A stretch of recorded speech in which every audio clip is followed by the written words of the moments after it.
I love it, man. Everyone loves playing in the Garden, man. It feels better. It feels different. The air is different. You know, every possession feels a little bit more intense. There's a little bit more pop and oomph in your step when you play. You know, when you play in the Garden, and the play of your home game here, man, that's going to be great. So I'm excited, man. There's no better venue, no better arena in the world than MSG. Being able to suit up for home games and that, it's amazing. Et parce qu'il ne faut jamais perdre l'espoir, amis des Knicks, bonjour ou bonsoir. Donc c'est avec un réel plaisir qu'on vous retrouve pour ce nouvel épisode, l'épisode numéro 21 de votre podcast préféré, The Knicks Episode. Et ce soir, du bon monde à l'affiche. On va vous retrouver bien évidemment Johanny. Salut Johanny. Salut à tous. Le grand retour d'Abdoul. Salut Abdoul. Yo, yo, yo, yo, yo, yo. Et notre invité spécial aujourd'hui, Kevin. Salut à toi. Salut tout le monde. Les gars, je vous propose un petit menu aux oignons aujourd'hui. On va évoquer pas mal de choses. Dans un premier temps, bien évidemment, Kevin, on te laissera le soin de te présenter à notre chère communauté. On fera bien évidemment un petit bilan au niveau du All-Star Break, savoir où on est les Knicks. On va bien évidemment revenir sur la trade deadline. On va évoquer évidemment le All-Star Game et le représentant des Orange and Blue. Et bien évidemment, on va évoquer vos espoirs sur cette fin de saison. Aussi, l'actu associatif où il y a pas mal d'actualités. Et je pense que là, Johanny et Abdoul, on attend vos retours sur le sujet. Messieurs, on va démarrer, on va rentrer dans le concret. Kevin, salut à toi.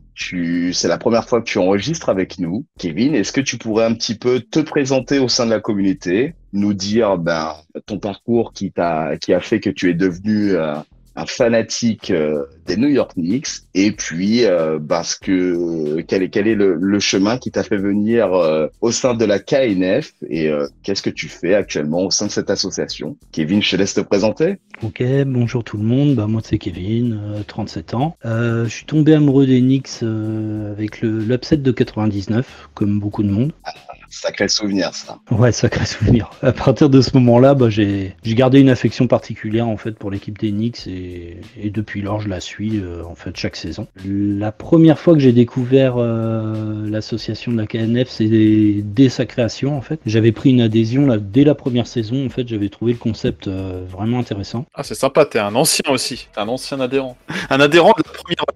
De la première heure, mais c'est vrai que j'avais pas renouvelé l'adhésion parce que je participais pas au rendez-vous en fait. Mais pour autant, tu continues de nous suivre sur les réseaux, sur tout ce qu'on essaye de faire en digital, parce qu'il y a les événements en physique, en présentiel comme on dit aujourd'hui, mais il y a quand même un peu d'actualité en digital au niveau de l'association, et tu as continué de nous suivre par ce biais-là du coup, quoi. Oui, tout à fait. Oui, tout à fait. Ouais. Je continue à suivre un petit peu la vie de l'association par les réseaux sociaux. Et puis du coup, c'est vrai que je lisais un peu ce qui se faisait sur le blog. Je suivais aussi le podcast parce que c'est vraiment un format que j'apprécie beaucoup. Et du coup, c'est vrai que les rumeurs de trade concernant Donovan Mitchell l'an dernier, ça m'a vraiment donné envie d'écrire. Et du coup, c'est comme ça que j'ai repris une adhésion à l'association et que j'ai commencé à participer à la vie de l'association en proposant des articles sur le blog. Voilà, des articles qu'on arrive à trouver de façon régulière avec toi, puisque tu nous fais des petits bilans tous les 10 matchs pour donner un petit peu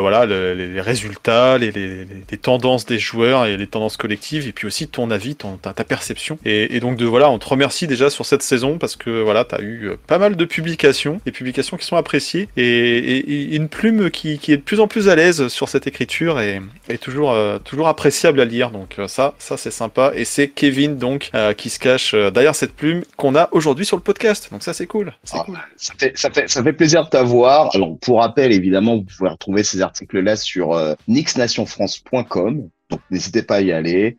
Un peu de lecture, c'est vraiment agréable, et surtout ce blog est de plus en plus riche et il y a de plus en plus de contributeurs, et franchement la qualité d'écriture est à souligner. Donc pareil aussi, j'en profitais pour te remercier Kevin pour ta contribution au sein de Knicks Nation France. Voilà. C'est avec plaisir. Messieurs, on va rentrer dans le concret.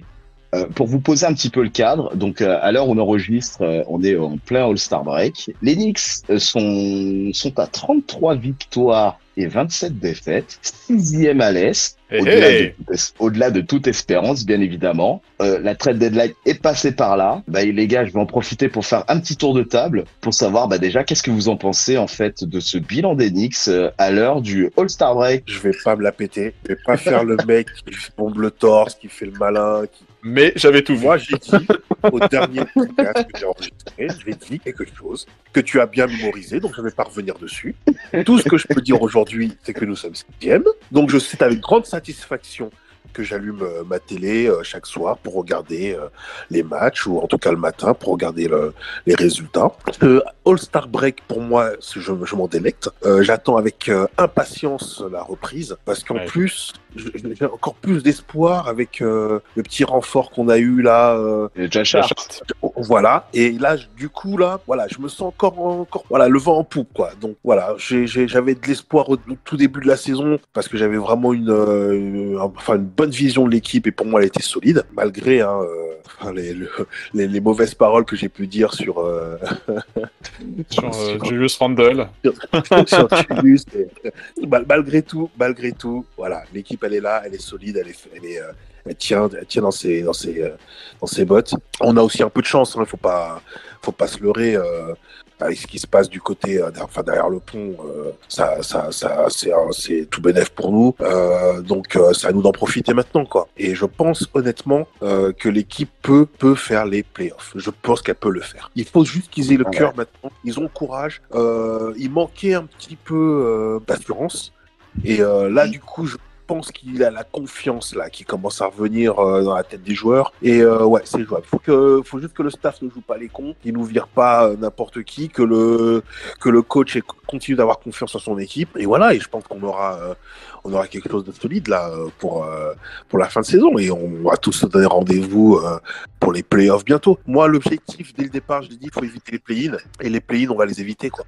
Écoute, moi c'est quelque chose. Moi c'est un scénario pour lequel je le signe. C'est vrai que j'ai revu ma copie entre mes espérances de début de saison où j'avais vraiment passé les Knicks en play-in. J'ai revu ma copie lors du dernier podcast en disant que les gars, j'ai annoncé les Knicks 6e à l'Est, sans pour autant avoir la vision de la potentielle dégringolade, on n'en est pas là, mais le fait que les Nets se reconstruisent, et donc potentiellement doivent se remettre en cadence et vont laisser des matchs dans la course, et le fait que Brooklyn, qui est juste devant nous à l'heure où on parle, peut potentiellement glisser, moi c'est quelque chose sur lequel je m'accroche. Et dis-moi, Joanie, toi, c'est quoi le bilan que tu tires là de ce All-Star Break? On est très bien placé, on est dans le bon wagon, on est en course pour la post-season, donc ça c'est parfait. Alors sixième juste une petite longueur devant Miami, donc il faudra pas non plus de se relâcher trop sur les oppositions directes qui seront à venir, parce qu'il va y en avoir. Mais clairement, nous, on fait une saison solide. Et il y a un point aussi qu'il faut quand même qu'on mette un petit peu en lumière. 6e, c'est très bien. C'est pourquoi pas une qualification directe, mais c'est surtout une 6e place acquise en ce moment sans Mitchell Robinson. Mitchell Robinson qui est absent depuis plusieurs matchs, alors je sais plus combien, je ne les ai pas comptés, j'avoue. Son retour, il n'est pas encore confirmé pour les prochains matchs, mais on a quand même réussi à, on va dire, traverser une tempête sans l'option numéro 1 en défense, sans le rim protecteur, sans le bon Mitch Robinson qui bataillait bien au rebond offensif. Donc là, on s'en sort plutôt très bien, malgré toujours un calendrier que les équipes, oh là là, c'est compliqué, oh là là, je sens pas de bonne victoire, de bonne série de victoires pour les Knicks. Eh bien si, il y a eu des séries de défaites, il y a eu des séries de victoires, mais malgré un effectif qui n'a pas énormément de marge de progression, on a réussi à jouer de façon sérieuse, appliquée, et les derniers matchs juste avant le All-Star Break, le derby enfin remporté face aux Nets, aux nouveaux Nets, et ben tant mieux, ça s'est pris. L'opposition face aux Hawks, pareil, que tout le monde voyait super fort cette saison, bah non, ils sont toujours derrière nous, et tant mieux, et on a encore été les taper chez eux. Donc ça c'est très bien, ça permet d'équilibrer le bilan dans la série pour la saison face aux Hawks. T'équilibres les bilans et puis t'envoies aussi des messages à l'heure des oppositions directes. Et on a un Jalen Brunson qui est très fort, et on a un Mitch Robinson qui est pas là, et on a un Julius qui a du bon et du moins bon, et on s'est très bien renforcé avec Josh Hart. Donc là, non, c'est très bonne dynamique, très bonne place. Va va falloir confirmer. Il reste 22 matchs. Eh oui. 22, c'est encore long. La saison régulière, c'est un marathon, c'est pas un sprint. Donc clairement, il faut tenir jusqu'au bout. Et je pense qu'on en a la capacité. Est-ce qu'on va finir 6 ? Est-ce qu'on va finir 5 ? Est-ce qu'on peut glisser 7, 8 ? Peu importe. Il y aura du play-off cette saison. Je suis confiant sur les chances des Knicks, même s'il faut passer en play-in. Je préférais qu'on assure la qualification, mais voilà. Après, qu'est-ce qu'on fera en play-off ? Ça, c'est une autre histoire. Face à qui ? Est-ce qu'on a encore de la marge ? À voir. Mais oui, ça sent un retour en play-off cette saison. Et franchement, il y a peu à avoir ce genre de pronostic en début de saison, hein, quand on parlait des Knicks. Ah, Donc, clairement. Non, Clairement. très bien cette saison. Très très bien. On prend du plaisir à regarder les Knicks.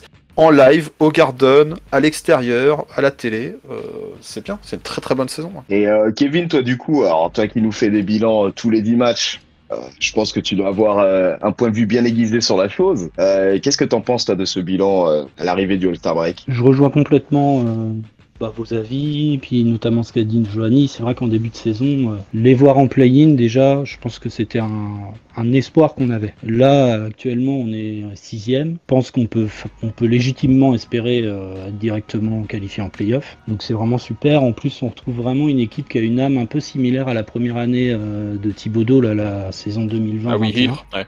Ouais, exactement. Du coup, c'est vraiment super agréable. C'est vraiment une équipe de battants.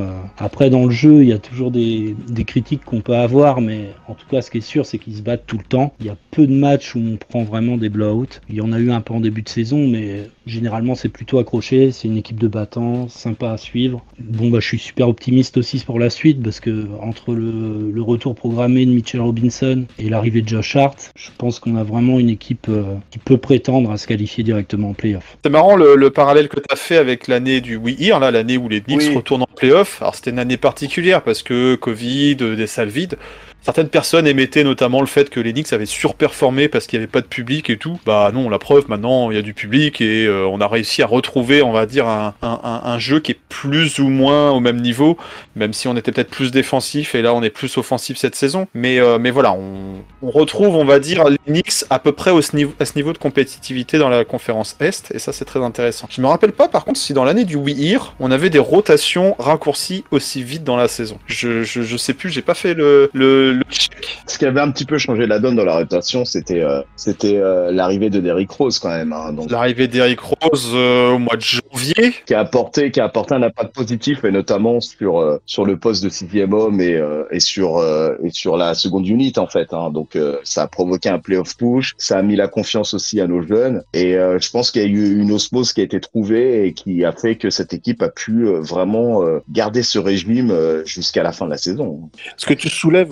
important, c'est qu'il y a aussi un changement dans le rythme, hein, dans la manière dont Thibodeau gère son équipe et les rotations, parce qu'elles sont beaucoup plus courtes. Hein. De souvenirs, hein, si je me souviens bien, sur son arrivée en tout cas, on se plaignait quand même que les mecs jouaient trop longtemps. Ça a toujours été ça. Ça a toujours été ça. Ouais, non, mais et là, il faut quand même constater qu'il a changé un petit peu, hein, même si c'est pas encore, il n'a pas fait un virage à 90 degrés. Hein, mais voilà, il y a quand même beaucoup plus de rythme. Ouais. Il y a plus de rythme et c'est les joueurs qui ont beaucoup de temps de jeu, c'est aussi des joueurs jeunes. Donc heureusement, ça permet de tirer profit de leur jeunesse et de leur endurance encore. Avec des effectifs plus anciens, il y aurait eu peut-être plus de casse. On a de la chance d'avoir finalement peu de blessés. Il y a eu un peu RG qui s'est blessé à un moment donné, mais c'est pas une blessure de fatigue, il s'est ouvert la main, quoi.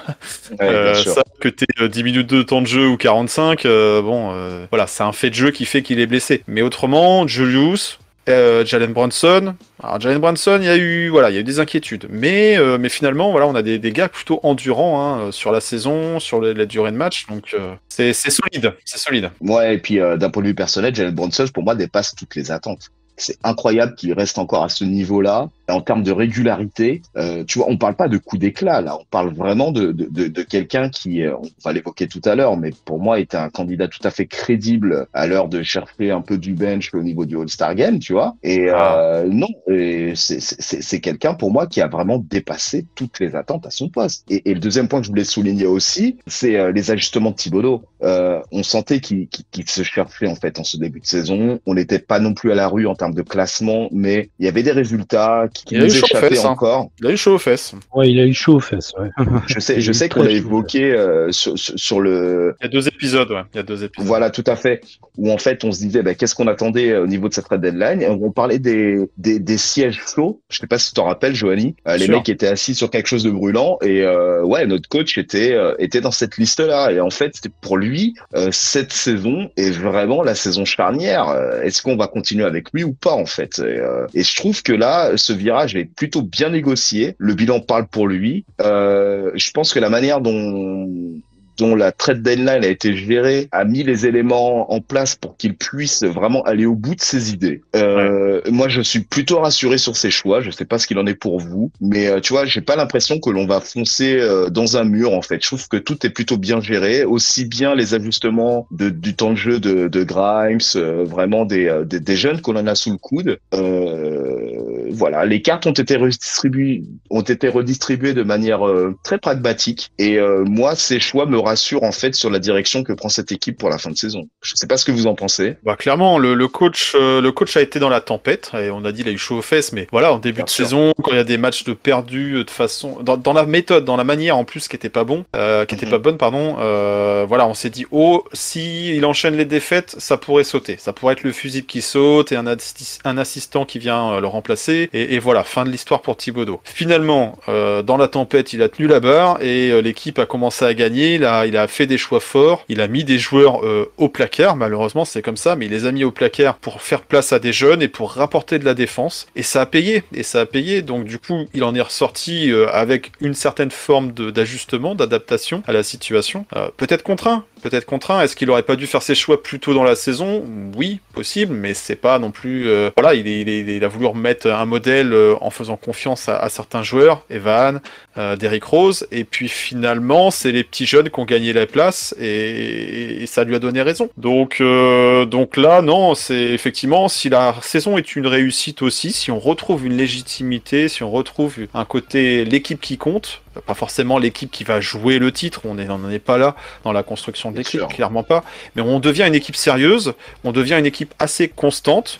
Il y a des défauts, c'est pas un bon coach offensif, ça c'est pas nouveau, c'est pas à cet âge-là qu'on va avoir un nouveau Thibodeau, mais voilà, il a su avoir des principes, une philosophie de jeu, et s'appuyer sur des joueurs qui sont en forme, qui sont redevenus en forme, en l'occurrence Julius Randle, qui ont la confiance du coach, en l'occurrence Brunson et Grimes par exemple. Ça c'est pas mal, c'est des choix quand même qui font que il a tenu le cap malgré la tempête.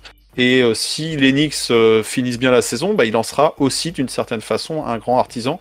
Et c'est bien de pas avoir cédé à la panique de voilà, il y a une petite série de défaites et vas-y on fait sauter le coach. C'est un schéma assez classique, assez traditionnel en NBA. Cette saison, il n'y a pas beaucoup de coachs qui ont sauté, voire je crois qu'il y en a qu'un à l'heure où on parle, à l'heure où on enregistre. C'est Steve Nash aux Nets. Donc c'est curieux de voir que finalement il y a une certaine stabilité dans la ligue au sens large et aux Knicks. Ça c'est bien aussi. On parle souvent des défauts des Knicks et des aléas et de tout ce qui a pu se passer dans les saisons passées. Au moins on garde un peu de constance et c'est ça aussi qui est nécessaire pour construire une équipe qui gagne et qui dure et qui est sérieuse sur la durée. C'est ça qui est important et c'est ça dont les Knicks avaient besoin. C'est pour ça qu'on avait embauché Thibodeau aussi. Ah, il avait Thibodeau, le profil, à la base, le profil. Ouais. On le fait venir après en 2020, après l'échec de 2019, des signatures de KD et Kyrie au Nets. Ah oui, c'est vrai, ils ont signé au Nets, je me rappelais plus ça. À ce moment-là, la franchise réalise qu'en fait, c'est plus une question de flexibilité financière pour pouvoir faire venir des gros joueurs. Il faut surtout aussi avoir un projet sportif cohérent. Et c'est à partir de ce moment-là qu'on mise sur Leon Rose et Tom Thibodeau, et la saison qu'on vit cette année, en fait, on le doit, enfin la genèse, elle prend à ce moment-là en fait. Même si Thibodeau, c'est pas le joueur, c'est pas le coach qui attire non plus les joueurs de partout. C'est un coach. Voilà, je vais y arriver. Un coach qui est très exigeant, qui est très rugueux, qui a des principes. Tout le monde n'a pas forcément envie de venir jouer pour Thibodeau parce que va falloir défendre, va falloir avoir du temps de jeu, et le load management il connaît pas. Les rotations elles sont courtes aussi. Donc tu sais à qui tu as affaire quand tu viens jouer pour Thibodeau. Ça plaît pas à certains joueurs. Il y a des joueurs qui préfèrent peut-être un peu plus de confort, un peu plus de liberté offensive, un peu moins de défense, voilà. Ouais, mais ça fait moins bazar à New York, quoi. Voilà, c'est. Ouais, il y a ça. Et puis vraiment, moi, pour aller au bout de mon idée mon changement de vision vis-à-vis de Tom Thibodeau, c'est que vraiment moi j'avais la sensation qu'il était vraiment guidé par les séries de résultats et non plus par une idée de directrice. Et le fait qu'il soit revenu à vraiment ses certitudes et le fait aussi qu'il ait eu la confiance du board pour pouvoir continuer à travailler fait que je pense qu'il a repris un peu de lucidité vis-à-vis de ça. C'est-à-dire qu'en fait, ce qu'il dégageait, on parlait beaucoup, ça c'est quelque chose qu'on aime beaucoup aborder dans notre podcast quand on parle d'attitude en fait, de body language. En fait, quand on voit la panique, la nervosité, c'est quelque chose qui transpire. Et moi, j'avais vraiment la sensation que Thibodeau était vraiment guidé par la crise potentielle. Là, il revient sur quelque chose d'un peu plus stable. Ses idées sont écoutées. Il a encore l'appui du vestiaire. Il a l'appui du vestiaire parce que, rappelle-toi, on avait évoqué, Johanny, la sortie de Derrick Rose qui ne comprenait plus son rôle, un truc un peu lunaire qu'il avait sorti en conférence de presse. On voyait aussi l'attitude de Julius où il avait énormément de nervosité en ce début de saison. Là, je pense que voilà, tout le monde est apaisé, le public ne lâche pas et d'autant plus que quand tu vois les Nets aussi repartir en reconstruction, ça te donne aussi un peu de supplément d'âme en fait. Et en parlant de supplément d'âme, et je pense que ça va être une bonne transition pour la trade deadline. On va évoquer évidemment Josh Hart. Les gars, je donne juste les décors pour la trade deadline. De toute façon, on n'a pas fait 56 moves. Alors déjà, pardonnez-moi d'avance si j'écorche des noms, pardonnez-moi. Mais en fait, on reçoit Josh Hart, donc qui vient de Portland. Nous, ce qu'on cède de l'autre côté, c'est Cam Reddish, c'est Zvi Mikhailiuk, c'est Ryan Arcidiacono et un premier tour de draft de 2023 protégé le triangle vers Portland. Ça va, tu les as bien prononcés. Ah oui, bah ça va. On essaye en tout cas. Donc déjà, vous, qu'est-ce que vous en pensez? Parce que à première vue, quand on voit quelque chose de loin, enfin quand on voit le move de loin, on se dit il y a pas révolution et il y a pas de quoi faire des bons. Mais après, faut juger aussi l'impact sur les premiers matchs. Donc c'est un projet de construction sur la confiance. C'est-à-dire qu'en fait, tu as parlé tout à l'heure la confiance du coach et on est dans cette ligne directive. Moi, je suis toujours à contre-courant, les gars. Donc, je continue. Il faut. Moi, je n'ai jamais senti Thibodeau en danger. Je l'ai jamais senti en danger. D'accord. Pendant la période où c'était chaud, tout le monde a braillé. Mais est-ce qu'on a entendu un moment la tête dire le coach est en danger? Non. Après, ça le dit rarement. Non, mais si, on entend tout. Il y a toujours des fuites. Et c'est pour ça que le coach se sent en danger. C'est parce qu'il y a toujours des fuites. Et là, honnêtement, Thibodeau, moi, je suis senti agacé, mais je l'ai pas senti en danger. Et c'est justement ça qui fait que le fait qu'il soit pas en danger lui a permis de remettre un petit peu les choses en ordre dans son équipe. C'est-à-dire que les mecs comme Julius, là, qui faisaient les enfants capricieux, ils ont compris que tu peux faire l'enfant capricieux, le patron, ça reste le coach. Donc maintenant, tu vas te mettre dans le rang, quoi. Ouais, même s'il a quelques passes droits, l'ami de Julius. Non, mais avoir des passes droits et avoir tous les droits, il y a une marge. Et là, il a pas tous les droits. Dans sa tête, il pensait les avoir. Et c'est pour ça qu'il était un petit peu, pour moi, un peu mauvais en ce début de saison. Mais il a compris que non, il pouvait pas mettre le coach en danger. Donc quelque part, ça te remet les idées en place. Quand on a fait venir Jalen Brunson, moi j'étais parmi de ceux qui dit what the fuck quoi. Jalen Brunson. C'est qui lui mais clairement. Moi, je suis resté à un moment, mais c'est qui lui, quoi? Et j'avoue, et j'accepte mon erreur, quoi. Aujourd'hui, ce mec, il m'a fermé clapet x 1000. Et c'est encore un choix judicieux. Mais on est dans la... Et de beaucoup, hein. Il a fermé le clapet de beaucoup de gens et tant ceux qui raillaient le montant de son contrat, que ceux qui évoquaient ses limites, en fait. Hein. On n'était pas d'accord. Mais bon, aujourd'hui, tout le monde est OK, quoi. Tout le monde est OK, pourquoi? Parce que on comprend aujourd'hui que l'équipe, elle est en train de se refonder sur un seul truc, c'est la confiance. Tu viens sur le terrain, tu dois avoir confiance en ton équipe, confiance en tes joueurs, confiance en ton coach. Il y a plus d'aisance. On a confiance aux jeunes. Au début, les jeunes, ils jouent. Ils jouent parce qu'il y a un blessé, parce qu'il y a ceci, parce qu'il y a cela. Mais en fait, non, maintenant, on a compris que les mecs étaient solides. C'est des joueurs qui ont un vrai potentiel. Le coach leur a attribué sa confiance. Les mecs, ils vont sur le terrain, ils se disent, je vais tout donner, quoi. Et c'est vrai. Donc, là, quand on a un renfort comme j'arrive jamais à dire son nom à lui. Josh Hart. Pourtant, c'est plus facile que Ryan machin ou Zvi. C'est plus facile. C'est Zvi Mikhailiuk. Ok, bref. Pour moi, pareil, c'est de la confiance. C'est-à-dire qu'il est en train de construire quelque chose qui fait que les gars, on est à une limite là pour faire les playoffs, pour renforcer l'équipe, pour se donner un peu de marge pour essayer de faire quelque chose de propre. Après, voilà ce qu'on ramène. Il a donné en échange, le board, Le front office. a donné Ouais.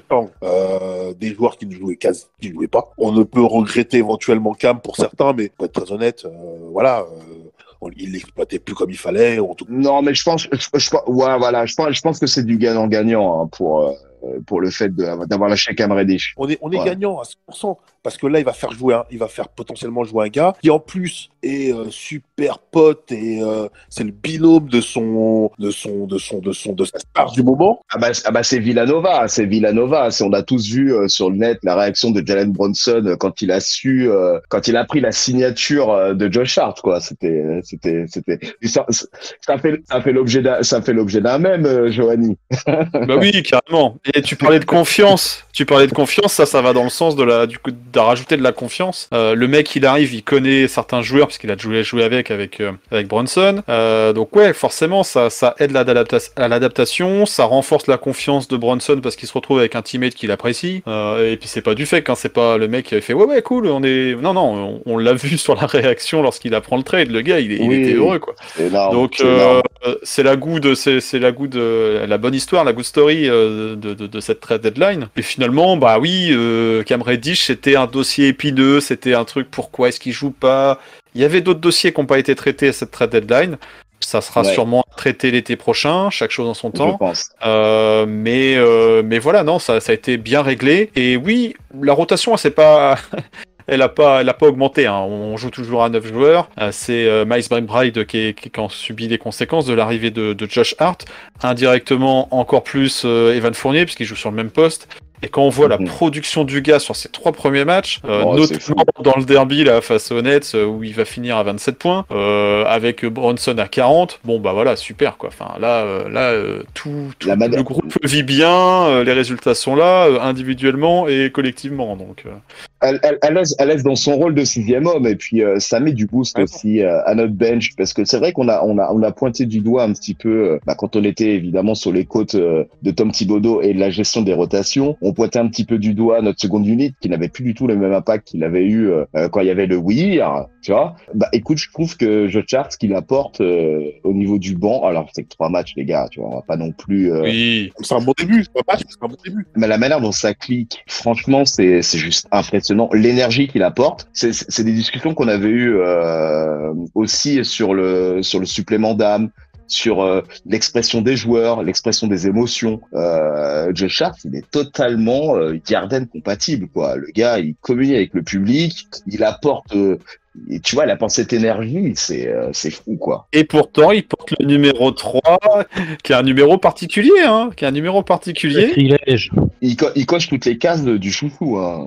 Faites attention, pour l'instant, tu l'as dit, il n'y a que 3 matchs, hein, mais effectivement, le comportement est très bon, et s'il continue comme ça, effectivement, le fait de porter le numéro 30 ne sera pas trop un problème. On aurait tous aimé qu'il soit retiré depuis belle lurette, ce numéro 3. Il manque juste un titre, il y a une histoire de phalange de Olajuwon qui fait qu'il est pas retiré. Mais ouais, du coup, non, il a le bon état d'esprit. Ça va dans l'esprit new-yorkais. Voilà, c'est pas un joueur bling-bling, c'est pas un joueur flashy. C'est un joueur qui se bat, qui se jette au sol pour aller chercher les ballons, qui va gratter les interceptions et tout. Donc c'est l'état d'esprit dont on avait besoin. Et oui, même si ça relègue McBride sur le banc, bah voilà, c'est quand même un joueur qui est plus valuable aujourd'hui. Et on l'a vu ne serait-ce que par ses stats, par son attitude. Donc ça, c'est très bien en termes de renfort. Est-ce que ça permettra de sécuriser une place en play-off? Espérons, parce qu'on retrouve du coup une seconde unit avec un peu plus d'apport. C'était un peu compliqué ces derniers temps avant son arrivée. C'était surtout limité à du Quickley, qui fait une très bonne saison au passage. Mais là, du coup, il apporte une autre alternative. Et c'est peut-être même Grimes qui peut se faire du souci s'il continue à performer de la sorte. Il risque d'avoir un peu de minutes en moins dans son temps de jeu, malheureusement pour notre sophomore, quoi. Mais non, très bon apport pour pas si cher que ça, pour pas si cher, même si on considère qu'il y a 2 pics de draft, hein, avec le trade de Cam, bon, et ben, vas-y, on prend ça, quoi. C'est un joueur avec 7 saisons d'expérience, c'est bien. C'est important ce que tu dis, parce qu'après, moi, j'aimerais attirer votre attention, en fait, sur le poids du trade. La contrepartie, j'ai pas l'impression qu'on a lâché énormément de laisse. Certes, on lâche un premier tour, mais bon, j'ai pas l'impression non plus d'avoir dénudé les assets d'Enix, en fait, pour aller le chercher. Ouais, après le premier tour, pour moi, il n'y a pas d'inquiétude, hein, quand je vois ce qui se présente là. C'est pas super inquiet, parce que c'est un premier tour. Après, ça veut rien dire qu'on peut avoir un mec en 25e position. Donc, franchement, voilà. Et un premier tour, on peut toujours le renégocier autrement. Donc, il y aura toujours un jeu de chaise musicale après les signatures, là, après la draft. Donc, honnêtement, moi, je trouve que c'est positif. C'était un bon choix. Stratégiquement et pour renforcer l'équipe, c'était bien. C'était parfait. Ah bah, et surtout que là, t'as l'apport qui parle aussi dans le bilan. Hein. Moi, franchement, je vais te dire honnêtement, moi, je cherche à la signature, je demandais à voir, parce que ce qu'il faisait aux Blazers, c'était pas non plus transcendant, mais tu sentais que le mec avait quand même des bases plutôt solides. Et moi, c'était surtout d'avoir une visu, en fait, sur quel est son rôle, dans quelles conditions psychologiques le gars arrive. Josh Hart, quand même, je me dis que vis-à-vis de ce qu'il faisait aux Blazers, on va dire que c'était pas non plus ultra transcendant, mais l'état d'esprit dans lequel est arrivé. Alors, ce qui m'a fait rire vraiment, c'était sa communication qu'il avait sur les réseaux sociaux là. Génial. Tu vois le mec. Ah, il nous ressort du Ja Rule carrément, quoi. Le mec te fout du Ja Rule New York en story. Non mais on est obligé de l'aimer. Quand le mec, quand il commence à communiquer sur le fait de où est-ce que je peux me faire mes breads, une adresse sur New York, les gars, il était déjà installé. Et tu vois, j'avais l'impression d'avoir. Il était déjà à la maison. D'avoir, tu sais, l'ado qui découvre la grande pomme et qui est déjà saucé par l'histoire et le mec va au bout de son rêve, quoi. Donc, il y a quand même un truc qui se passe et j'étais vite rassuré par ses prestations vraiment sur le parquet, quoi. Ouais. Le mec en mode 6e homme, il a ce côté energizer, il connaît ses limites. J'ai pas la sensation qu'il surjoue, même si ce qu'il fait est très basique, mais cette agressivité. Non, mais il se nourrit de l'énergie du Garden de New York, en fait, tout simplement, quoi. Et du coup, c'est un joueur. On a des joueurs qui sont un peu soft, hein, autrement, ou voilà, parfois un peu effacés, ou qui manquent, voilà, de mordant. Bah lui, au contraire, là, il est arrivé avec le très bon état d'esprit. Effectivement, il va te sortir le Ja Rule New York avec Fat Joe et compagnie, là. Qu'est-ce que tu as rigolé? Un son classique, mais bon, va sortir du Ja Rule en 2023. Bravo, mec. Mais ouais, il se nourrit de ça, de cette énergie, et tant mieux. Et c'est communicatif vis-à-vis du reste du public, du reste du groupe. Et donc, comment tu peux ne pas t'intégrer quand c'est comme ça? Et au rayon, on a beaucoup parlé de confiance, tout ça. Il faut pas oublier que Josh Hart, son premier agent, c'était qui? C'était Léon Rose, quoi. Oui, et donc, forcément, il y a aussi ça qui joue dans l'affaire, sans vouloir faire le côté CIA, mafia, tout ça. Bon, il va être prolongé, ils vont trouver un accord, ça c'est sûr et certain. Mais du coup, ça fait que tu arrives un petit peu en terrain connu, même s'il découvre New York peut-être, dans ses premières fois où il va y vivre, il va y jouer. Mais voilà, il a un peu de bouteille par rapport à la NBA, il sait ce que c'est que le Garden, il sait aussi où il arrive, il a le poteau Jalen Brunson, il a tonton Léon Rose qui est là pour le saucer en mettant quelques dollars à la fin du contrat. Donc non, ça peut être une très bonne histoire. Maintenant, il faut que ça nous porte le plus loin possible sur cette fin de saison, que ça nous fasse devenir un candidat sérieux, essayer de gratter des matchs en play-off. Combien ça, on verra. C'est encore trop tôt, on aura l'occasion de faire un autre épisode du podcast pour en parler. Mais ouais, il arrive à notre disposition. Il n'y a que 3 matchs, on s'emballe déjà. Est-ce qu'on va retirer finalement le numéro 3 de Josh Hart? Ah, on verra. On s'emballe pour la plus petite chose. Le moindre petit truc et on s'en bat. On est New-Yorkais, c'est normal. Non, mais on a pas de kiffer un peu de temps en temps. On a droit.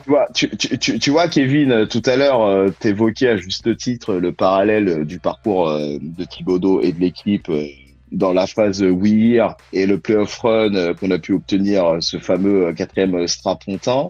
Moi, franchement, c'est la dernière fois où en sortie, on va dire, de trade deadline, on a pu avoir cette petite lueur d'espoir en fait sur l'arrivée d'un mec en fait. Qu'est-ce que t'en penses de ça, toi, Kevin? Bah moi je trouve que c'est un coup super bien senti en fait.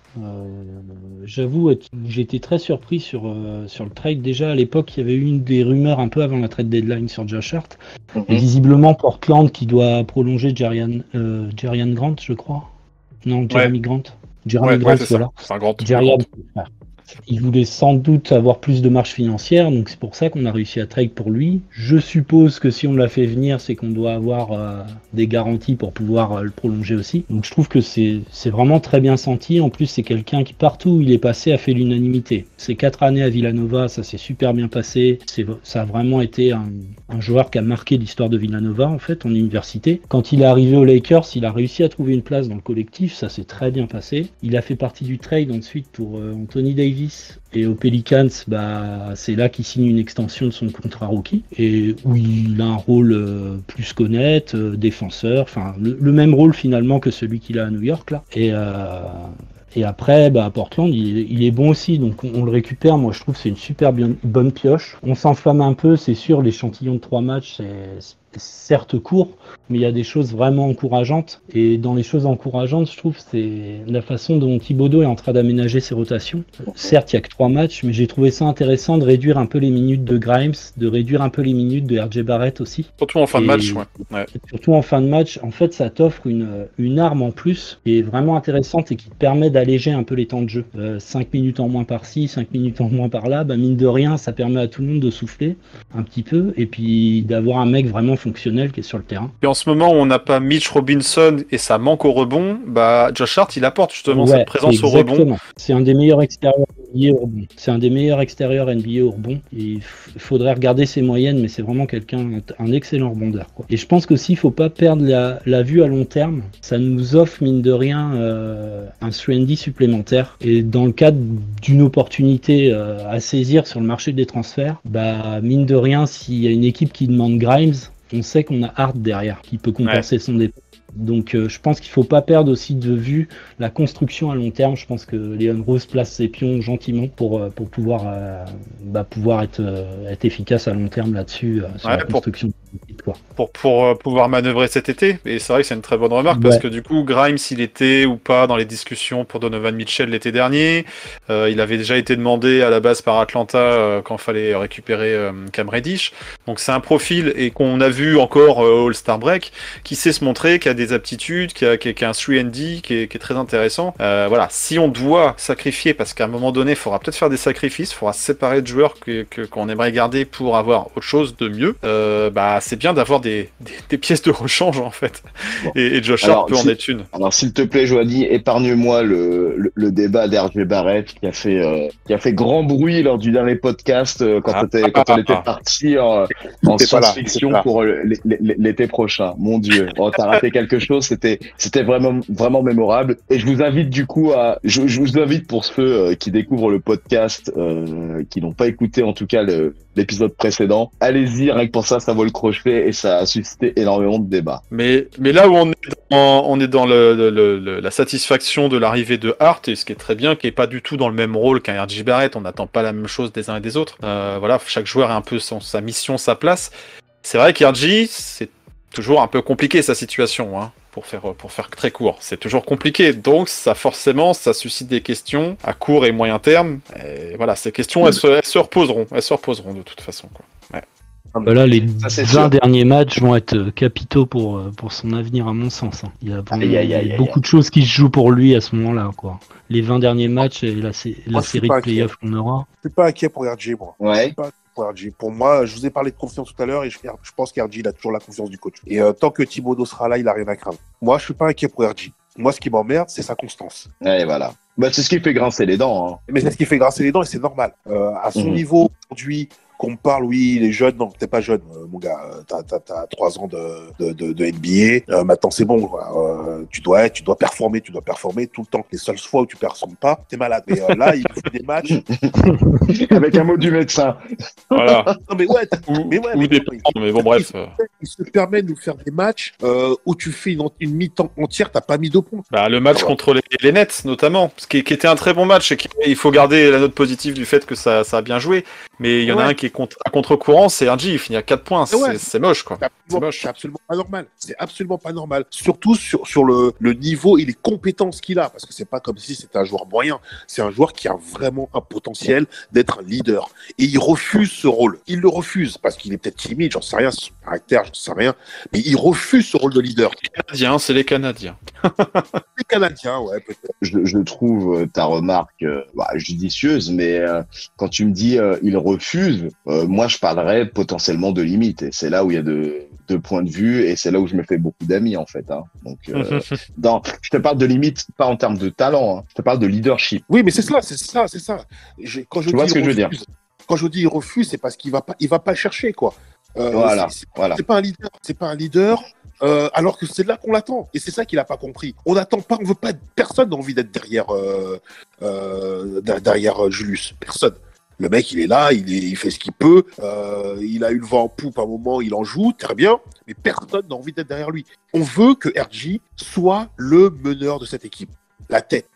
Et il n'a pas envie de jouer ce rôle-là. C'est trop lourd pour lui. Le problème, c'est qu'il est derrière, l'équipe, elle est instable, quoi. Donc, qu'est-ce qui va se passer? C'est qu'il va la perdre sa place. Il va la perdre sa place et il va finir par disparaître. C'est le rôle du basket, parce que le jeu de basket. Alors, toujours pour rester dans le leadership, hein, c'est pour ça que je veux pas pointer du doigt les limites de RJ. Moi, je trouve que ce mec-là a beaucoup de talent et beaucoup de choses à apporter à la franchise, mais c'est qu'il souffre vraiment de la comparaison de Jalen Brunson et de son impact. Hein. Tu sens vraiment que le mec, il a pris les clés. Dès qu'il est arrivé, il a pris les clés. Il a rien demandé à personne, il a pris les clés. Mais je crois que c'est Kevin qui en parlait ou qui l'écrivait dans un papier. C'est les anses balle en main. Kevin, tu peux nous dire ce que tu penses de RJ vis-à-vis de son ball handling? Moi, en fait, ce qui me gêne avec lui, il y a pas mal de petites choses qui me gênent. Je vais essayer de faire simple.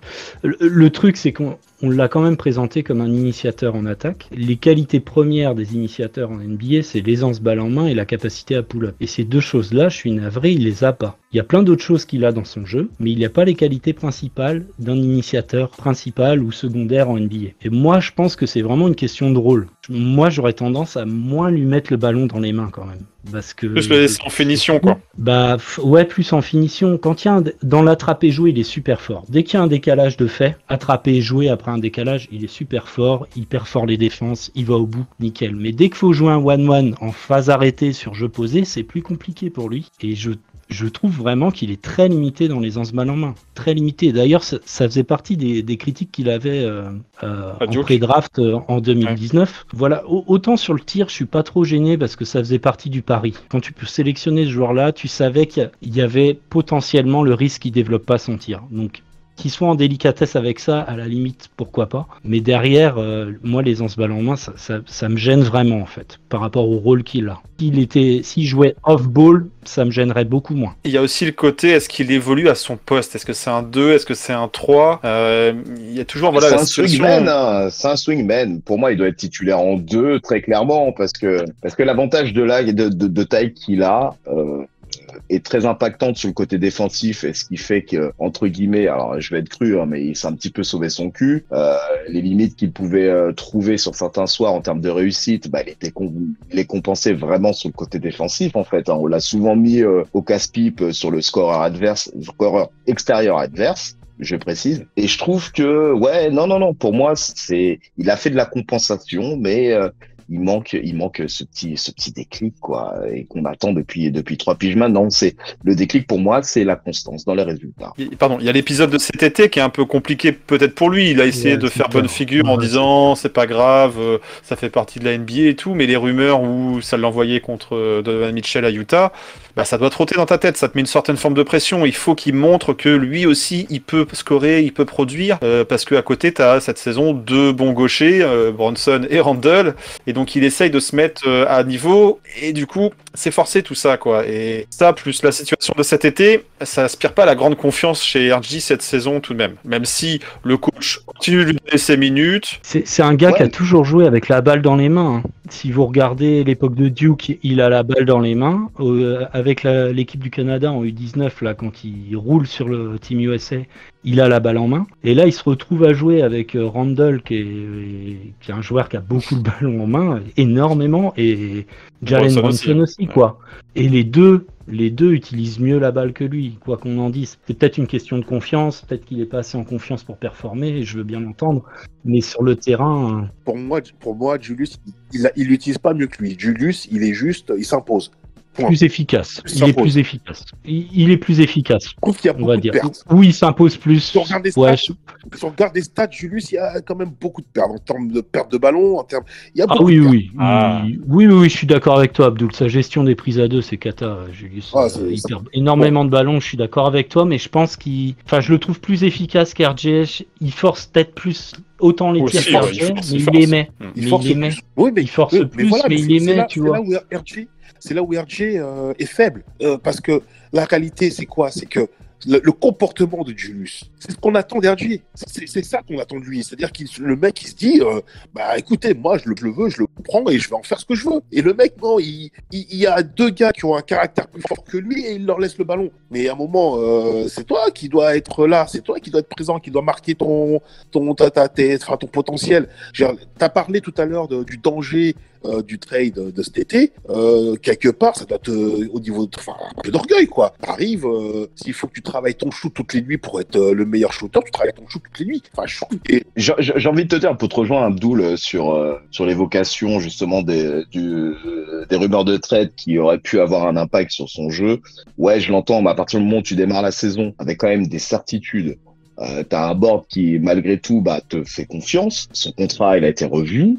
Mec, tu fais partie des plans. Alors certes, t'as fait partie de l'équation parce que en termes de valeur marchande, t'es ce qu'on avait d'un peu plus sexy à proposer face à l'opportunité d'aller chercher les Spider. Mais voilà, in fine, la saison démarre. Mec, ça y est, c'est derrière toi. Tu vois, c'est terminé, là. T'arrives décembre, janvier, normalement, ça va être de l'histoire ancienne, quoi. Exactement. Donc, je sais pas. Le truc, c'est que ces stats sont pas si cata, hein. On a l'impression que le joueur, il passe complètement à travers. Il est que à 19-7 par match, 19-7 points par match. Bien sûr. Donc, voilà, donc, on est dur avec lui parce qu'on attend, parce qu'il a un rôle, parce qu'il a un contrat, parce qu'on l'aime. Parce qu'on l'aime, finalement. Exactement. Donc, oui, il y a un degré d'exigence, évidemment. C'est dans l'impact. C'est dans la manière, c'est dans la façon dont c'est proposé, où voilà, il y a un truc qui cloche un peu. Oui, il est encore jeune, tu disais il est pas jeune. Il a ses années d'expérience en NBA, donc il va falloir que il passe un cap. Pour l'instant, ce cap, on le voit pas, et c'est ça qui est dommage. Mais il a que 22 ans, donc sur certains aspects, il peut travailler encore. Il joue face à des mecs qui ont le même âge que lui, quoi. Et on est en droit d'attendre mieux, en fait. On est en droit d'attendre mieux. Surtout quand on voit la progression qu'il a eue l'année de We Here, là, où en fait il passe de sa saison rookie, où il était un tout petit peu critiqué d'ailleurs en sortie de saison rookie légèrement à l'époque. Il arrive sur la saison We Here et on voit une vraie progression, une vraie présence défensive. Enfin, du coup, on en attend plus, quoi. Forcément, on en attend plus. C'est un troisième choix. C'était un peu notre lot de consolation après le départ, après le fait que KD et Kyrie n'aient pas signé chez nous. C'est la même année.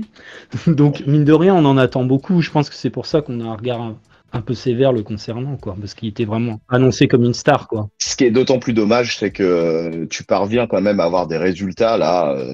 Ouais, c'est clair. Concerné par les playoffs, tu as un apport d'un vrai meneur de jeu, chose que tu n'as pas eu depuis, parce qu'il s'est même retrouvé au poste de meneur. RJ Barrett, les gars, rappelez-vous, c'était pas si loin que ça. Oui, c'est clair.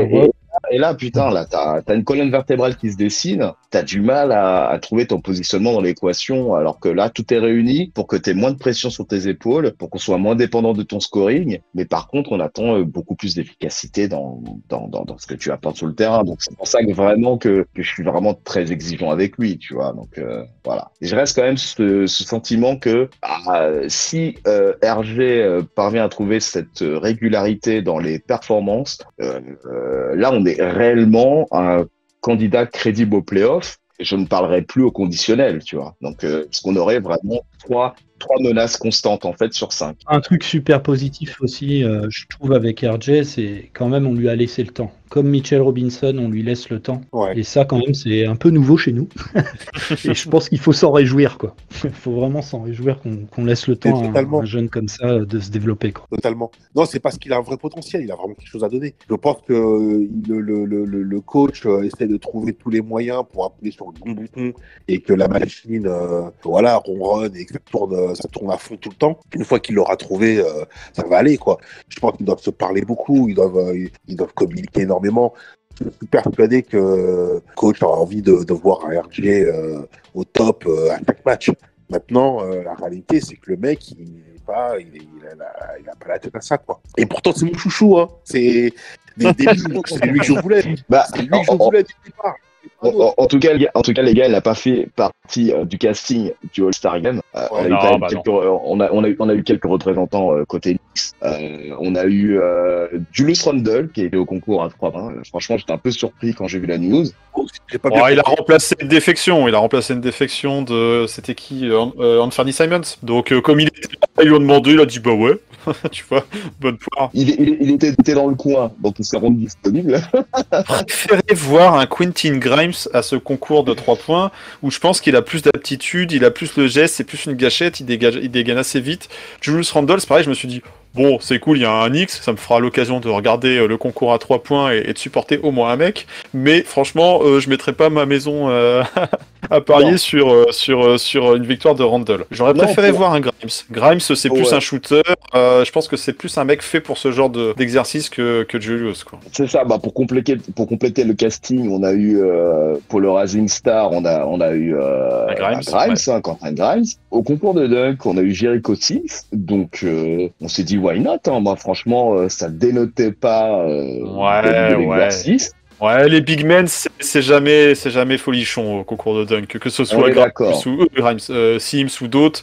Ils sont trop grands pour que ça paraisse spectaculaire. Et puis lui, en plus, il est toujours un peu timide, réservé. Donc je dis merde, faut faire le show sur ce genre d'événement. Il s'est un peu loupé, même si là, le mec, il est athlétique, hein, il fait des trucs. On dit ouais, c'est nul. Bah les gars, allez mettre les 2 mains dans l'arceau quand vous dunkez, quoi. Allez les mettre, quoi. Le gars, il regarde le arceau par-dessus. Hein. Il est vraiment above the rim. C'est la définition même. Hein. Le gars, il a la tête au-dessus de l'arceau, quoi. Il a la tête largement au-dessus. Oh, tu rigoles, le mec il a plaqué. Mais il banalise le geste pour le coup, tu vois. Bah ouais, ça paraît trop facile. Ouais, qu'il le fasse. Parce qu'il y a très peu qui sont capables. Hein. Ouais, on est d'accord. Pour un concours, c'est pareil, c'est peut-être pas le profil. Il y a des dunkers de match. Lui, c'est un dunker de match. Hein, il fait plaisir quand il part en alley-oop et tout. Mais moi, j'attendais de voir un peu. J'étais curieux en termes de créativité. Bon, c'est sympa le petit clin d'œil à Vince Carter. Bon, tu le fais une fois, mais tu le fais pas 2, quoi. Donc du coup, ça a un peu fait flop cette histoire, quoi. Dommage. Ouais, la répétition, le manque de créativité. C'est qu'il m'aurait proposé les 2 mains dans l'arceau et autre chose derrière. Bon, je dis pas, quoi. Ou avant. Mais, effectivement, il y a eu pas mal de redites dans l'histoire. Non, après c'est toujours sympa aussi d'avoir nos couleurs qui soient représentées. C'est ça, donc on était à 2 doigts les gars du carton plein, quoi. Donc non, je le vois comme ça, et c'est un petit peu pour moi le petit lot de consolation. Alors après c'est mon interprétation, hein. C'est un petit peu le petit lot de de consolation sur le fait qu'on a eu qu'un seul représentant au All-Star Game. C'est vrai que j'attendais Jalen Brunson. Hein. Alors, on en a parlé dans le dernier épisode. Hein. On en avait parlé dans le dernier épisode en disant ouais, mais si, il y a peut-être moyen, Brunson y mérite. mérite. Oui, Brunson, il mérite ça, il n'y a aucun doute là-dessus, surtout vu la dynamique dans laquelle il était sur les derniers matchs. Voilà, oui, il était complètement légitime sur ce genre d'événement. Après, il y avait de la concurrence au backcourt et malheureusement, il en a souffert. Il y avait déjà Julius Randle, donc mettre 2 Knicks, ouais, pourquoi tu mets 2 Knicks et tu vas pas mettre 2 Sixers? Pourquoi tu vas pas mettre... Évidemment. Et c'est dommage, c'est franchement dommage. Après, on est d'accord, le match, il est complètement claqué, c'est bidon, c'est pas un match, c'est une honte, voilà. Mais la sélection All-Star, ça valide une saison, ça valide une bonne performance. Ça change aussi la classe d'un joueur, quoi. Quand tu dis c'est un joueur évidemment, c'est un statut, Mais il y a de la concurrence. Et comme des leaders peut-être dans la conférence Ouest, à un moment donné, ils étaient pas All-Star, des bookers sont pas All-Star. Il a souffert de ça, malheureusement, cette saison, Jalen Brunson. C'est dommage, ça aurait été sa première sélection. Il aurait pas fait tâche au match des All-Stars. Du moins dans le casting, du moins. Ouais, dommage. Il a mérité, quoi. Dans notre cœur, il l'a, cette étoile de All-Star. Bon, en tout cas, s'il peut nous amener en play-off, déjà, je pense qu'il va faire l'unanimité dans nos cœurs. Hein, voilà. Donc, c'est ce que je me dis, en tout cas. Ça va continuer à le motiver, ça va lui donner une source supplémentaire de motivation, quoi. Après, tu vois, dans les belles surprises qu'on évoquait, moi, celle qui m'a vraiment fait le plus plaisir, c'est Quentin Grimes, pour qu'il soit retenu vraiment dans ce Rising Star. C'était vraiment la bonne surprise. Ouais, puis il a bien joué, en plus. Voilà, c'est que le gars, il a vraiment été à la hauteur du rendez-vous. J'étais agréablement surpris par sa prestation. Les gars, qu'est-ce que vous en pensez? Ouais, absolument.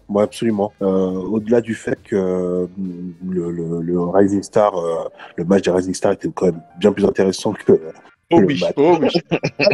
C'est dire. Le petit Grimes, Quentin, il a quand même bien joué son rôle, il a bien assuré.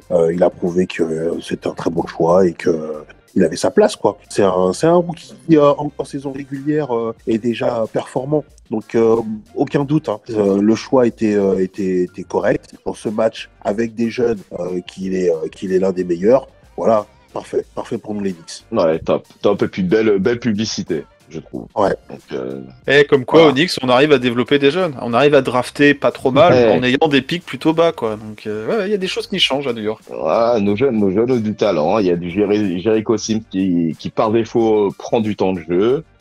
Présent rendez-vous. Après, j'avoue, Jericho Sims, je sais que c'est le chouchou de Kev, mais Jericho Sims, je pense qu'il va vite retourner sur le banc quand Mitch va revenir. Hein. Alors, Kev, faut que tu nous en parles de Jericho Sims. Je disais, juste avant de passer la parole à Kev, que Jericho, voilà, il est là pour faire le backup en ce moment, en l'absence de Mitch, mais Hartenstein, il s'est plutôt bien révélé en sortie de banc, il joue plutôt bien, et je pense que voilà, quand il va falloir remettre la rotation avec les 3 pivots, Mitch va retrouver sa place de titulaire, Hartenstein va rester backup, et Jericho, il va regarder tout ce beau monde jouer, mais sur le banc, quoi. Donc, je pense que c'est comme ça que ça risque de se finir la saison pour Jericho Sims, quoi. Bon, Kevin, Jericho Sims a besoin d'un avocat.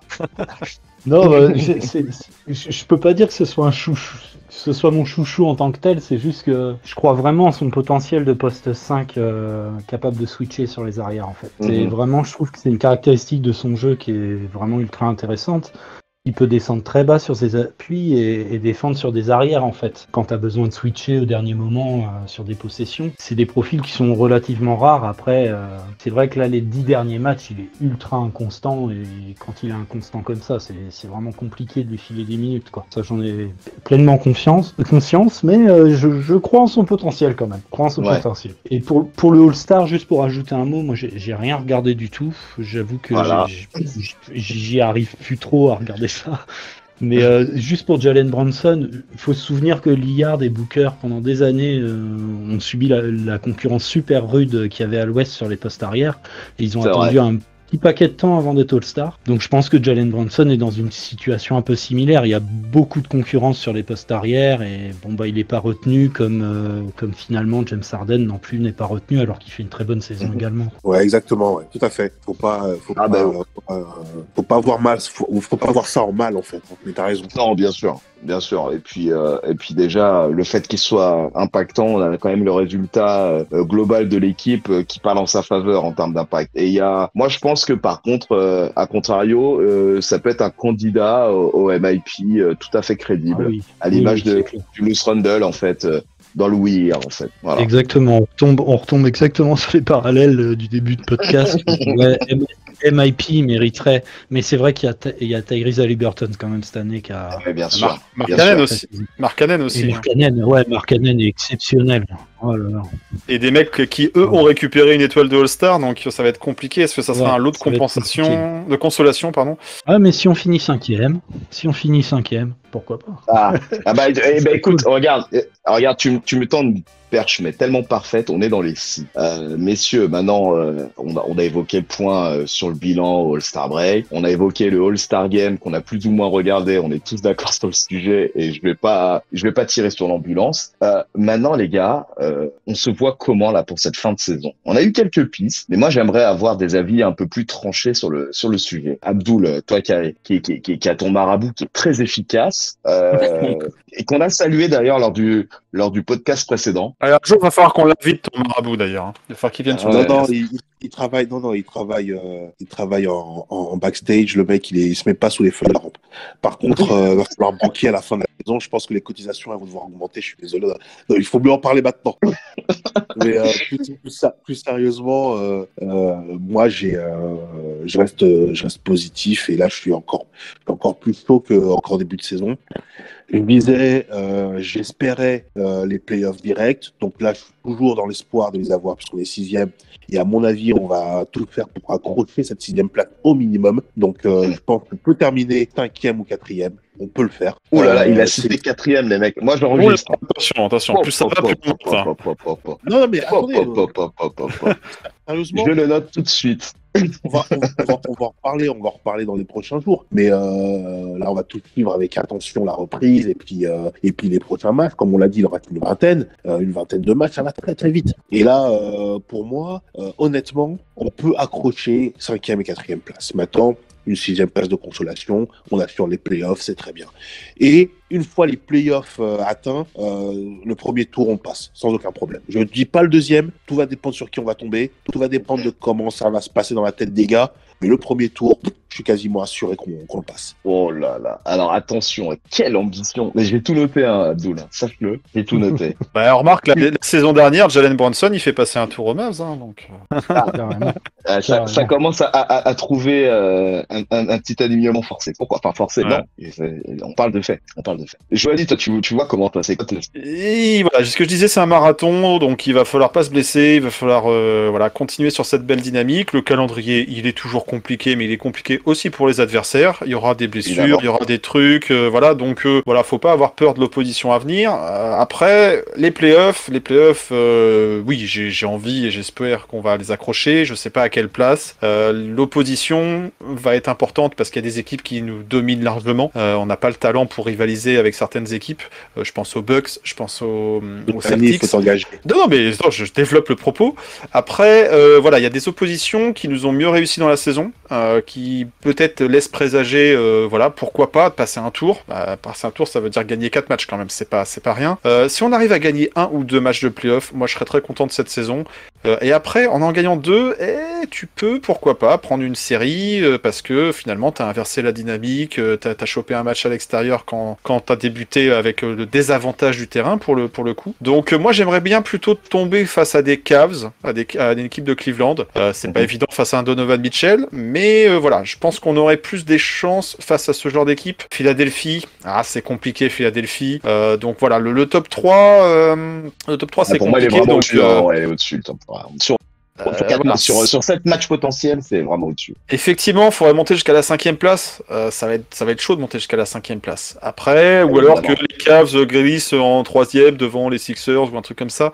Ça va être, c'est encore trop tôt pour se projeter. Mais ce que j'aimerais, c'est effectivement avoir une série de playoffs où les Knicks, jouent et pas un effet un peu vite dilapidé comme il y avait 2 ans face aux Hawks. On est mieux armé pour les playoffs. On sera mieux armé parce qu'on a un joueur d'expérience quand même avec Jalen Brunson. On a Randle qui, même s'il est passé au travers de sa première série de playoffs de sa carrière, il aura cette expérience-là. Faut qu'on retrouve un Mitch Robinson aussi en bonne santé. On a un Josh Hart, on a un Quickley qui a progressé. Donc non, on sera mieux armé quand il faudra attaquer ces moments forts. Mais je me fais pas trop d'illusions non plus. J'espère une belle histoire, mais qu'on soit crédible, qu'on accroche 1 ou 2 matchs. Et puis après, on prendra tout le reste en bonus, quoi. Donc playoff pour moi. Tout va dépendre Yes. de l'adversaire en face, mais au moins C'est essayer ça. d'en gagner deux, quoi. Ou essayer d'en gagner deux et ça sera le contrat plus que rempli pour cette saison, quoi. Ouais, et du coup, Kevin, toi, en parlant d'histoire, tu la vois comment la fin de l'histoire? Moi, à la fin des 40 matchs, à la mi-saison cette année, là, au bout de 40 matchs, j'espérais la qualif directe en playoff pour affronter Cleveland, parce que j'étais venu enfin, j'étais vraiment un fervent défenseur du trade pour Donovan Mitchell. Et D'accord. là, plus les matchs avancent, plus je crois en cette 5e place et une opposition face à Cleveland, quoi. Donc, moi, je parie sur la 5e place et puis un premier tour face à Cleveland, où je pense qu'on aura nos chances, mais j'ai quand même du mal à nous voir passer, quoi. Parfait. Ouais. Bah, écoute, moi je te rejoins un petit peu sur le scénario, mais vraiment un petit peu. C'est-à-dire que moi, rester à la 6e place. Malheureusement, je vois Miami, malgré tout, passer devant nous sur la fin de saison, mais je vois Brooklyn dégringoler. Et ouais, j'ai vraiment déjà, c'est la bonne surprise pour moi que les Knicks soient encore concernés au playoff direct à ce stade de la compétition. Même s'il y a eu des bonnes séries, hein, juste avant le All-Star Break, mais tu sens que ça joue à un fil, tu vois, il y a 0,5 match d'écart avec la 7e place, tu vois. Donc, moi, je vois malgré tout choper ce 6e strapontin, le sécuriser. La 5e place me paraît très ambitieuse, mais secrètement, c'est ce que j'espère, hein, tu vois. Par contre, en playoff, ce sera un tour et merci, au revoir, hein, je vous dis très sincèrement. Alors, j'espère, comme Johanny, choper 1-2 matchs. Je pense que ça va tomber, ça va se casser les dents sur un top 3. Le top 3, on l'a déjà vu dans la saison régulière, on a pu accrocher Philly notamment, hein, on a pu accrocher Boston aussi, mais les gars, sur une série, je me fais pas trop d'illusions. Donc ouais, Ah, vous êtes trop négatif. écoute, après, Après, on verra, il j- peut se j- passer beaucoup de choses en playoff, hein. c'est Il peut y ça. avoir des Non, blessures, on il verra peut y rien. avoir voilà, si tu débutes bien à l'extérieur. Non, on verra rien du tout. C'est ce que je vous ai dit là. On verra rien. Le marabout a parlé de toute façon. C'est validé comme ça. En tout cas, en termes de projection, on a quand même dans l'actu associatif un dernier rendez-vous. Ouais, on a pas mal de choses sur lesquelles on voulait vraiment On revenir. a beaucoup de choses. Beaucoup de choses. Alors déjà, pour ceux qui seraient totalement déconnectés de nos réseaux, sachez que la KNF a pu profiter de son retour pour le Mecha Trip. Le Mecha là là. Trip, donc le dernier voyage organisé, les gars, remonté si j'ai bonne mémoire, en février 2020. Et oui, c'était long. Il y a eu l'histoire de Covid, là, fichu truc, là. Ça faisait un sacré bout, les mecs. Et là, c'était le retour au Garden de la KNF. Joanie, vous étiez du voyage.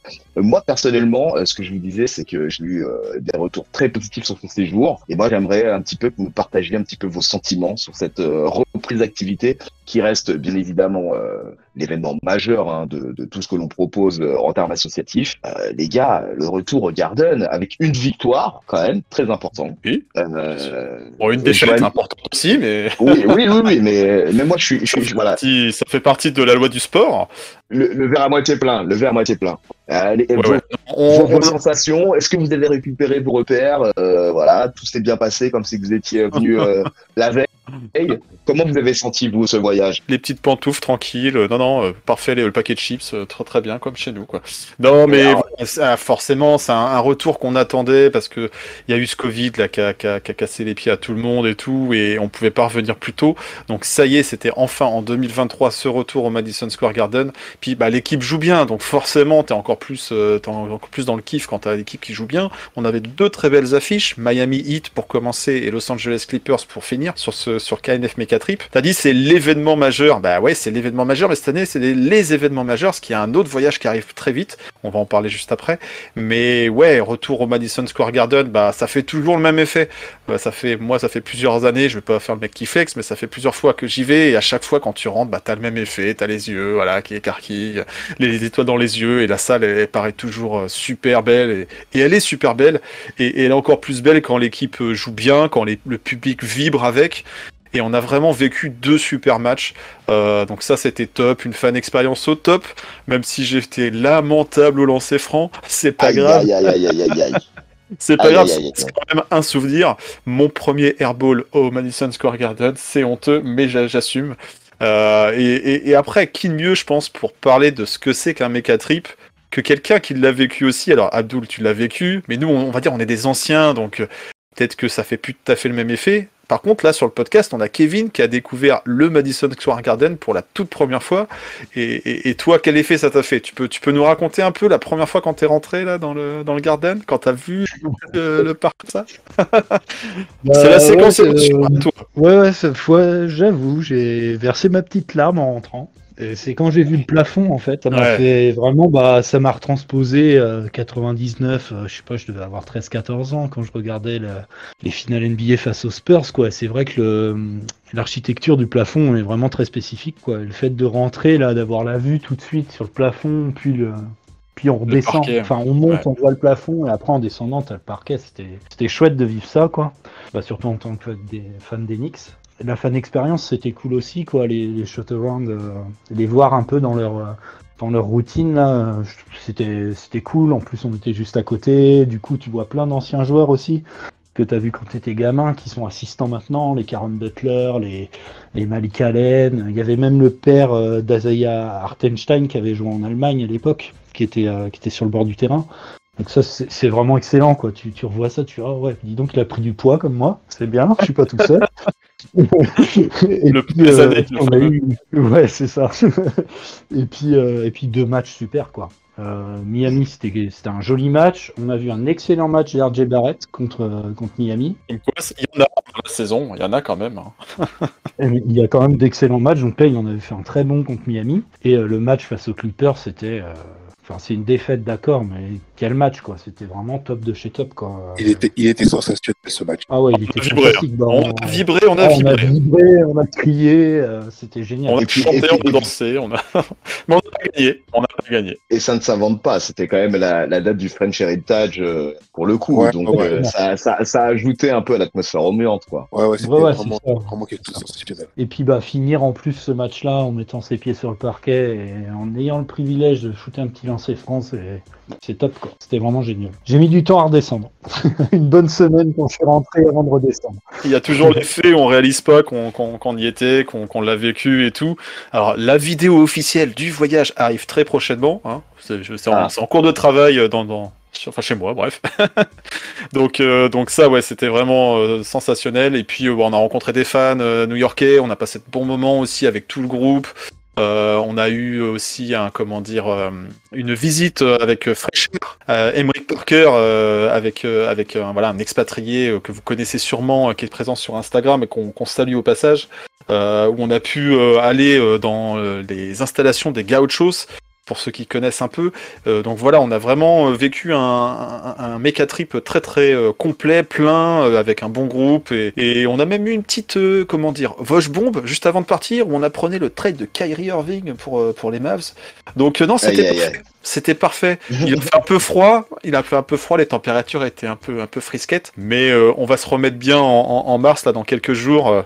En se mettant un petit peu au chaud. Peut-être que Abdul, tu peux en parler. Où est-ce qu'on va là maintenant après le Madison Square Garden? Où est-ce qu'on part? Ouais, tu l'as bien dit, on se l'est bien gelé à New York, malgré notre amour pour la ville, il n'y a pas de problème. Mais l'humain est ce qu'il est, il a besoin de chaleur, il a besoin de soleil. Et là, on s'est dit que pour remonter un petit peu la température, rien de mieux que d'aller directement là où le soleil brûle. Donc on va tous à LA. Allez. Tout le monde se rappelle, hein, c'est Sex and Sun. Donc c'est basket and Sun. Donc voilà, on va tous à LA. On a un beau programme là, on se fait 2 matchs, Knicks Clippers, ou en sens inverse, Knicks Lakers. On va pas à LA pour aller vous supporter les gars de Los Angeles, hein, on est des New-Yorkais. Donc notre objectif c'est de road trip, c'est de suivre l'équipe, leur montrer qu'on est des vrais fans, qu'on est là jusqu'au bout. Et où qu'ils aillent, on sera pas y aller. Et puis peut-être prendre une revanche contre les Clippers, qui sait? Mais on a une revanche à prendre, c'est pas peut-être, on a une revanche à prendre. Le marabout a encore parlé. On a parlé de ce match sensationnel, de ce match sensationnel au Garden, où on a un Français, un Free Frenchie qui nous a mis dedans là, qui nous a complètement coupé les pattes. Donc oui, la fan base new-yorkaise de France va aller. N'a pas oublié. Voilà, on va chercher cette revanche et l'équipe sera boostée grâce à nous. Alors c'est juste énorme. Hein. l'opportunité que nous offre Sport US Travel, que j'embrasse d'ailleurs au passage, j'embrasse l'équipe. Cette opportunité de faire ce premier road trip, c'est un réel événement. Je sais pas si vous prenez conscience de la chose, mais l'opportunité d'aller supporter en back-to-back les Knicks à Los Angeles, c'est juste énorme. C'est juste énorme. Ouais, et, je souligne que c'était vraiment une expérience qu'on a voulu lancer cette année pour changer un petit peu et proposer autre chose à nos adhérents, ceux qui nous suivent régulièrement sur les voyages méca. Et là, du coup, l'idée était de proposer un petit plus. C'est un challenge pour nous. Donc moi, je veux remercier tous les adhérents qui nous ont suivis sur Scoot, déjà pour le premier voyage à Omeka pour le retour, parce que c'était vachement important d'avoir une équipe avec nous. Après 3 ans d'inactivité en termes de voyage, c'est vraiment compter sur l'engagement de nos adhérents. Ouais. C'est vraiment autre chose. C'est vraiment énorme. Je tiens à saluer, à féliciter tout le monde et pour le bon esprit déjà à New York et la participation, c'était magnifique. C'était vraiment magnifique. Il y a un super groupe et j'en attends pas moins de ce groupe pour LA. Ah, on met la pression, mais il faut. Ouais, non, mais la qualité du groupe importe est importante. C'est juste rappeler que New-Yorkais, quand on est New-Yorkais, New York Knicks fan, c'est de la joie, c'est du fun, c'est du bon esprit, c'est du basket, quoi. On fait rien d'autre. Donc voilà, les mecs ils viennent pour s'éclater, pour se faire plaisir, et c'est tout ce qu'on veut. Et on va faire le maximum pour que ça se passe bien, et on fera le maximum pour que tout le monde reparte avec la banane. C'est que cette expérience soit réussie. Joanie, entre autres, je dis Joanie parce que c'est lui qui anime énormément la page Facebook et donc je fais le maximum dans le groupe pour que tout le monde soit à fond dedans et voilà, donc on prend déjà plaisir avant le départ, et on va essayer de faire en sorte que sur place et tout le monde s'éclate, quoi. Donc le programme, on est en train de le fignoler, on l'a déjà élaboré, on l'a proposé à tout le monde. Il y a pas mal de petites idées en plus qui s'ajoutent, donc ça va être sympa. On attend beaucoup de ces matchs. On en attend beaucoup de. On attend forcément beaucoup. Ouais. Voilà. Les affiches sont belles encore cette année. Décidément, on a de la chance. Voilà, après Miami et Clippers, là on retrouve les Clippers et on a le meilleur scoreur de tous les temps. Bah ouais, LeBron James. Donc ça va être intéressant. Surtout que LeBron il a dit non, maintenant en fin de saison, moi je lâche plus les matchs. Faut qu'on aille en playoff. Donc ça promet des affiches sérieuses, appliquées, et on aura une équipe des Knicks qui sera au rendez-vous. Et puis du coup, je vous ai parlé de la vidéo qui va arriver là sur New York. Donc vous allez retrouver des images de New York, de tout ce qu'on a pu faire, de tout ce qu'on a pu vivre. Quand on aura la vidéo sur LA, forcément ça sera 2 salles, 2 ambiances, on aura un climat beaucoup plus chaud et ça devrait être plutôt sympa parce qu'il y a pas mal de choses à voir, à faire, à découvrir à Los Angeles. On est sur une ville qui est complètement différente et c'est ça aussi qui nous fait plaisir de pouvoir faire découvrir une nouvelle destination à nos adhérents et ça, pour ça on remercie nos partenaires effectivement Voyage qui nous permettent de le faire cette saison. Get One pour New York et Sports US Travel pour Los Angeles. Donc c'est vraiment aussi grâce à eux qu'on peut mettre en œuvre ce genre d'événements. Et voilà, cette année 2023 sera une année importante vis-à-vis des événements associatifs. Et on a déjà hâte d'y être, c'est dans quelques jours, on a déjà hâte d'y être. On va nous suivre sur les réseaux pour pouvoir profiter à distance, par procuration malheureusement. Et puis on remercie aussi entre-temps notre partenaire Le Lancer Franc, parce que je vous ai dit que j'ai fait un vilain airball, mais bon, ça c'était la fun expérience. Entre-temps, on a fait gagner une belle veste Mitchell & Ness là, sur un concours entre ces 2 voyages. Donc on remercie Antoine du Lancer Franc. Ça a fait des jaloux, beaucoup auraient aimé de la voir cette veste, franchement, elle est belle. Je rage en souffrance. Mais bon, il y en aura des jeux, il y aura d'autres surprises et l'association c'est ça, c'est aussi pouvoir faire profiter les Knicks fans, faire le plus plaisir possible avec différentes initiatives et voilà, on continue en 2023. KNF c'est toujours pas fini et je pense pas que ça se terminera demain la veille. En tout cas, on est dans un playoff run et on va pas se mentir, on l'a tous dit. Supporter les Knicks directement LA, je pense que c'est quelque chose de très marquant. Supporter les Knicks également lors des viewings, les tout autant. Et pour le coup, on vous donne aussi le prochain rendez-vous est fixé au 18 mars à 18h face aux Nuggets. Alors, on n'a pas pu confirmer les lieux au Hideout. On souffre de la concurrence du rugby. Et voilà, le tournoi destination. Donc, on vous donnera rendez-vous dans un autre lieu sur lequel on va communiquer très rapidement. Voilà, mais en tout cas, on vous donne rendez-vous le 18 mars à 18h. Le match est au Garden. Et vraiment, s'il y a bien une année sur laquelle on doit être derrière nos Orange and Blue, c'est bien cette année, parce que cette année nourrit pas mal d'espoir, les gars. Donc le 18 mars, c'est le prochain rendez-vous pour la viewing party. On compte sur vous. On compte sur votre participation, sur votre bonne humeur, chose que tu évoquais également, Abdoul, hein. L'état d'esprit, la camaraderie. On a vu des victoires cette année en viewing, donc le cœur s'est définitivement coupé. Là, ça y est, c'est bon. On n'a plus de, on n'a plus comment dirais-je, cette peur de voir une défaite de manière systématique à nos viewings. Donc, on compte sur vous, les gars.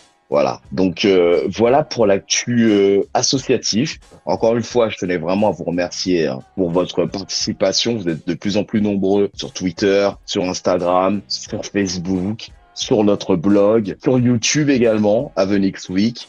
On a un épisode qui est toujours dispo de manière hebdomadaire. D'autres contenus également sont en préparation. Joanie, hein, c'est une belle transition pour toi. Bon, bah ça, des contenus, c'est pas ça qui manque. Hein. C'est pas ça qui manque. Il y a des rendez-vous hebdomadaires sur KNF TV quand on n'est pas en voyage, parce que vous comprenez, c'est un peu plus compliqué à réaliser quand on est en complet décalage horaire, et puis avec des vieilles cernes. Bref, mais non, voilà, il y a du podcast. Ça, la preuve, il y a encore un épisode. Vous l'écoutez en ce moment même. Et puis des contenus divers et variés sur les pages des réseaux sociaux, ça vous les connaissez, sur KNF TV, vous connaissez aussi la chaîne de l'association avec des contenus historiques et des contenus actus. Et puis le blog, bah oui, le blog il est alimenté, Kevin en est un très bon contributeur, donc voilà, il y a à boire, à manger, à lire, à écouter, à regarder, il y a tout avec KNF quoi, il y a tout.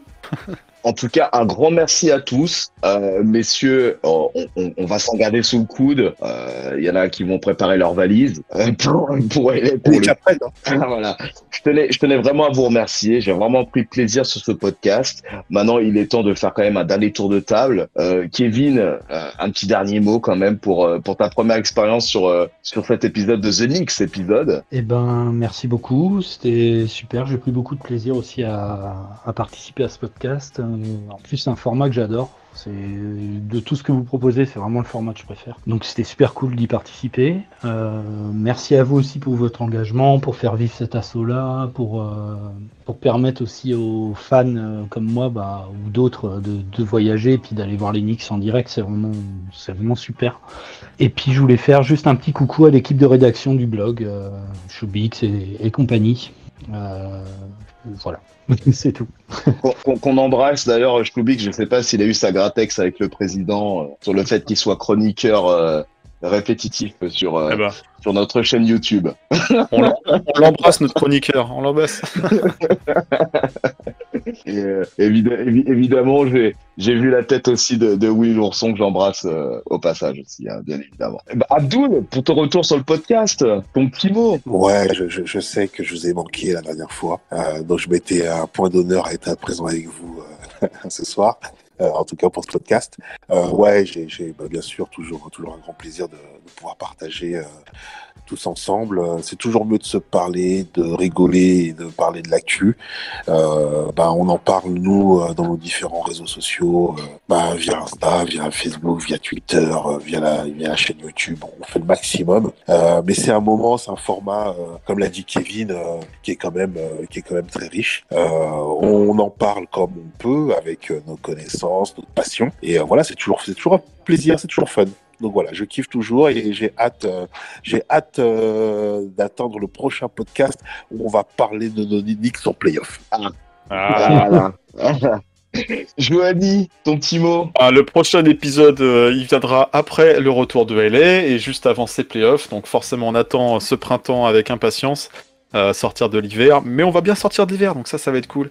Moi je veux pas dédicacer tous les gens du voyage parce qu'il y en a trop, et sinon le podcast il va être trop long, mais forcément je vous embrasse tous, vous avez été super, et j'attends avec impatience de retrouver ceux qui arrivent pour le prochain groupe. Dédicace à nos partenaires, dédicace à Will, à Showbix, qui je sais que j'oublie, Emeric, voilà, les gens de la NBA aussi qui nous aident, qui nous filent des coups de main, les gens du Garden aussi qui ont été très sympas, nos fans Quinry qui nous ont réservé aussi un bon petit accueil sur place à New York.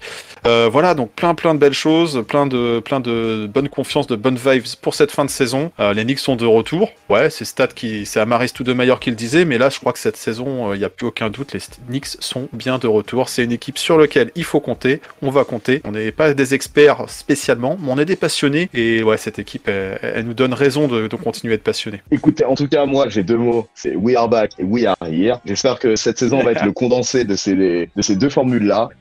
Évidemment, un grand merci pour votre soutien au quotidien, pour votre engagement à tous. Je vous embrasse et j'ai hâte de vous voir sur les prochains événements. Et les gars, en attendant, Knicks un jour, Knicks toujours. On est toujours ensemble et j'ai hâte qu'on puisse parler playoffs. Voilà, messieurs. En tout cas, un grand merci à tous. Salut Kevin. Salut Abdul. Salut, ciao, à bientôt. Et salut Johanny. Ouais, salut, ciao. Salut l'équipe. I always will be a Knick, always will be a New Yorker. Thank you very much. Hope you're ready for the next episode. Hey.